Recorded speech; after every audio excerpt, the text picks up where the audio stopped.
আসসালামু আলাইকুম। আসলে প্রবাসীরা দেশেও ৩ মাস ৪ মাস ছুটির জন্য দেশে যায়। কিন্তু তারপরে তাদের হাত খালি হওয়ার পরে যায়।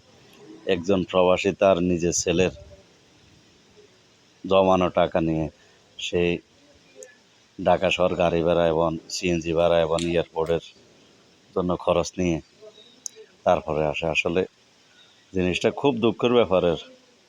কে বা কারা আমি নাম বলবো না।